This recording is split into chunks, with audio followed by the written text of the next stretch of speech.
Dealing with and negotiating with Donald Trump's America is perhaps the biggest economic issue of our day.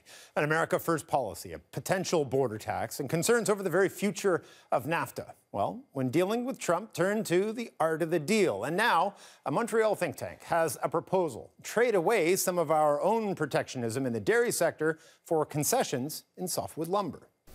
Germain Belzile is a senior associate researcher at the Montreal Economic Institute. So this is a tricky bit of affair you're getting yourself into here. Walk us through what you're proposing.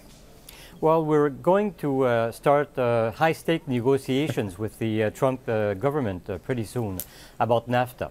And we've been told that everything is on the table.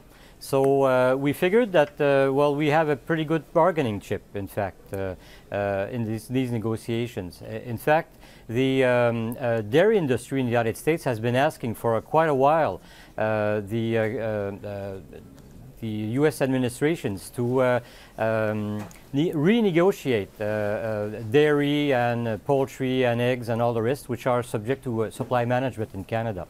And well, since it's very costly for consumers, we probably pay something between $3.5 billion to $6 billion a year in excess of what we could be paying if we were at market prices.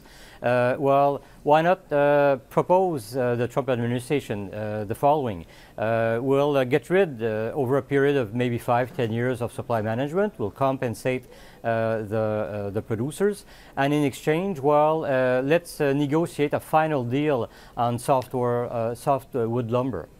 A straight-up trade. Get rid of the supply management, open up the dairy industry to the Americans that want to come in, and in return, we get what on softwood?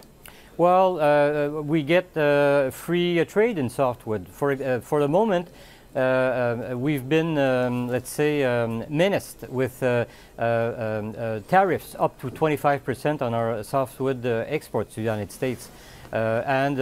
About 25,000 jobs in Canada depend on these exports to the United States, and it would simply be a win-win for both countries because consumers are paying too much for their dairy products in Canada, much too much. And in the United States, if we had if they had a 25% tariff on Canadian exports of softwood lumber, well, this would increase the price of a new house by about $1,300 each. So in fact, consumers are big losers whenever there's no when there's no free market between the countries. So that's a win-win, and it would probably be a winning also proposition for President Trump because he could tell his fans that he opened up Canadian markets.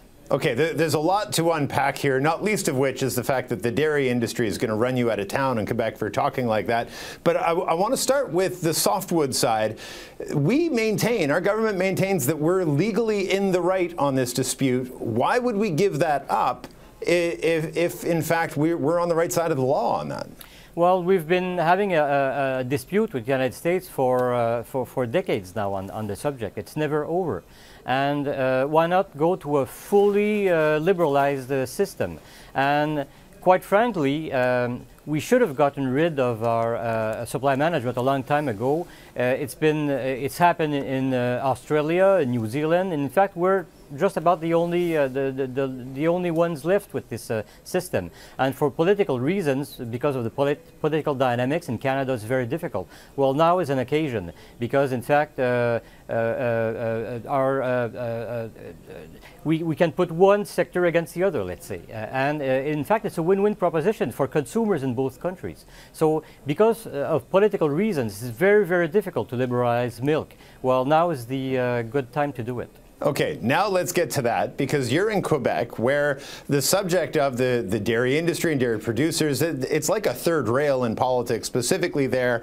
Do you really think there is an appetite politically to get rid of supply management? I mean, we just went through CETA, in which we barely watered it down, and that had people out in the streets protesting. Absolutely. No, it's very difficult. That's why I believe that it's a golden opportunity right now that we have have because of the fact that we're reopening NAFTA and everything is supposed to be on the table. It's very difficult in Quebec because about 42% of the quotas, milk quotas, are in Quebec, Canadian quotas.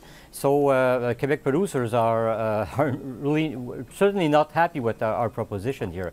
But if we compensate them, I think it's a winner in the long run. You know, in the short run, milk producers might feel that they're gaining something with supply management.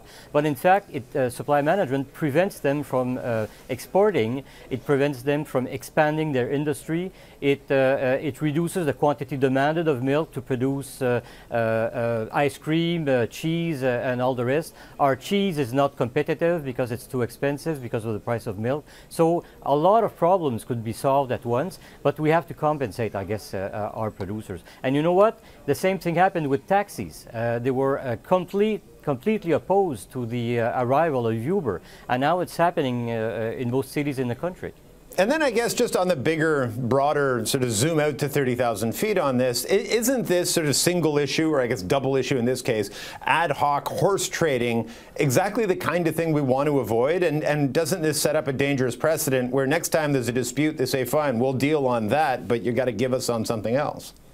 Well, you know, in my mind and in free marketers' mind, we're not giving anything. In fact, we're gaining. We will gain a better access to U.S. markets for our softwood lumber, and our consumers are going to gain a lot if we have lower prices for milk. So we're not gaining any. We're not losing anything. And you know what? That's exactly the principle behind the existence of the WTO. Economists know that in principle we should open up to trade even if other countries don't. So why don't we do it unilaterally? Well, we don't because it's too difficult politically. But here we have a golden opportunity to, in fact, open up to trade in an orderly negotiation. So, in fact, we see that as, in fact, a golden opportunity. Well, I can't wait to see how this proposal plays itself out in the political arena. It's been great to have you on. Really appreciate it. Thank you very much for having me. Germain Belzile is a senior associate researcher at the Montreal Economic Institute.